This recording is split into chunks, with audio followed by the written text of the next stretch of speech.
not risk open war. Open war is upon you, whether you would risk it or not. It is an army bred for a single purpose, to destroy the world of men.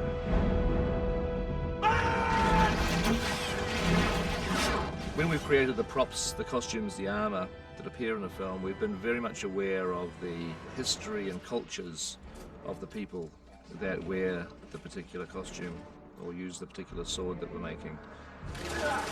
Every army in the film has its own specific weaponry. It's all pre-firearm sort of thing, so it's all swords and bucklers and shields and bows and arrows. You know, elves are all right. They can handle a bow and arrow, but when it comes to close quarter work, you need an axe. We went to great lengths, hand beating the armor out of plate steel exactly as it had been done in the medieval era, cooking it up in huge furnaces, beating it out on anvils. And when buckles, for example, were being made for the orcs, I made it very clear that these guys were not allowed to weld anything. You're not allowed to weld it because that's too easy, and that will lead you down paths and into shapes which are not right for the period and for what you're trying to portray. So they ended up doing a lot of heat welding, which is a difficult process because you've got to get two pieces of metal to the right temperature, hit them very hard, and they're one piece. The sword's been hand ground out of plate spring steel. The hilts and crossbars cast up out of the lost wax casting, exactly how our forefathers would have done it themselves. And in the process, what we were trying to achieve in doing this was making sure that the physics of the manufacturing complemented very closely that which was available 500 years ago. Stunt swords routinely break because, you know, when you hit them, the shockwaves comes down and they snap out of their hilt.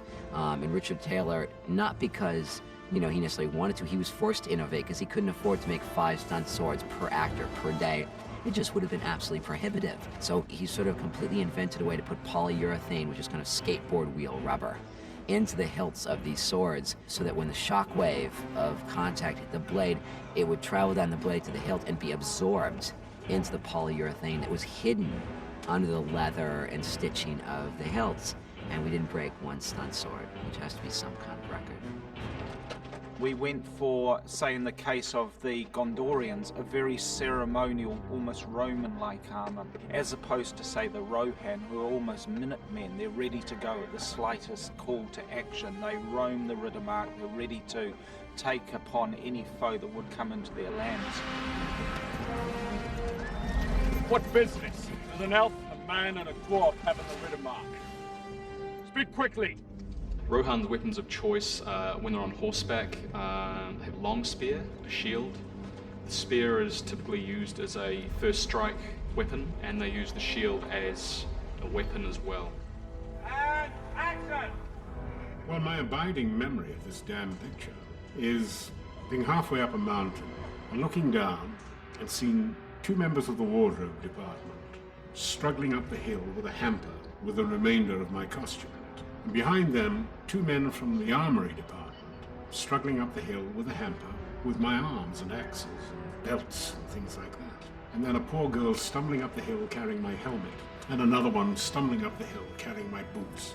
And they put it on me, and 70 pounds later, there I am, fully dressed, and now Peter Jackson says, "Right, John, now I want you to run up the hill." And I run up the hill. 3 days of night's pursuit. No food, no rest, no sign of our quarry, but what bare rock can tell. That's my vision of Lord of the Rings. Will not give them their legs. Oh. And cut.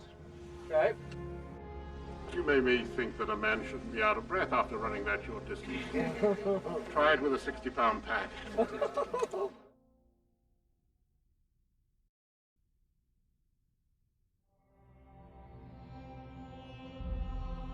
Rolling.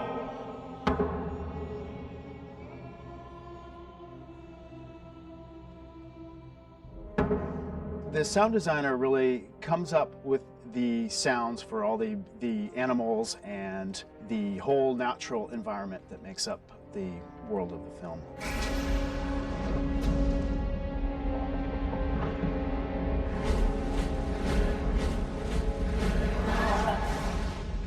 ones where you sort of hear, you can actually hear the human quality of the scream are good. Part of our sort of philosophy behind the sounds in this film was to have the sound effects really be as naturalistic as possible. And part of that involves recording sounds in, outdoor natural spaces as opposed to in a studio. And that's been a little difficult in Wellington because it's a small, compact place and it's noisy. So it's tough to find outdoor spaces where you don't have airplanes and cars and people and all that. So there's actually a cemetery just outside of Wellington where we've been going to do a lot of recording. And we have to go there at night because during the daytime you have cicadas and they don't quiet down until the sun goes down. So we've been doing a lot of sort of recording of swords and bow and arrow and screaming in the cemetery. And we've had to repeatedly phone up the police in the area and say, we want to do some recording there tonight, so can you warn all the neighbors that if they hear screaming coming from the cemetery, it's just us.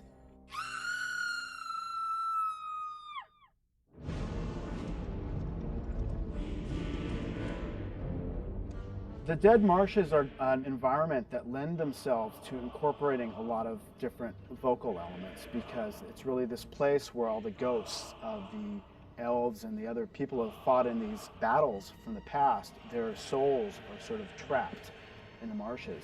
And so what we've done in terms of the design is all the sounds that we hear are vocal based. Again, it's these sort of like mud bubbles percolating up that are whispering. So we can have sort of vocal whispers and things that are turned into bubbles, turned into wind, turned into, different sort of mud, slurpy, sloshy elements. And then at certain points, as Frodo starts to be put into this trance, he's hearing the voices of these souls trapped in the dead marshes. The whole environment is infused with these voices, and at certain points they come more to the forefront and really start to suck you in. The general sort of philosophy with battles is that we really want to sort of focus on what's happening right in front of our faces in the foreground, but we want to feel sort of the mass, the crowds with these huge sort of epic scale battles. And so it's this constant balance between how do you get the size and power without having too many sounds starting to cancel each other out. So it's about finding the right details to bring out front that really have the most impact and letting everything else fade a little bit into the background. For us as sound people, we can feel really good about our work when it's not really noticed, when it is seamless. And it functions in a way where it supports the emotional content of a scene without drawing attention to itself. How many? 10,000 strong. Let them come.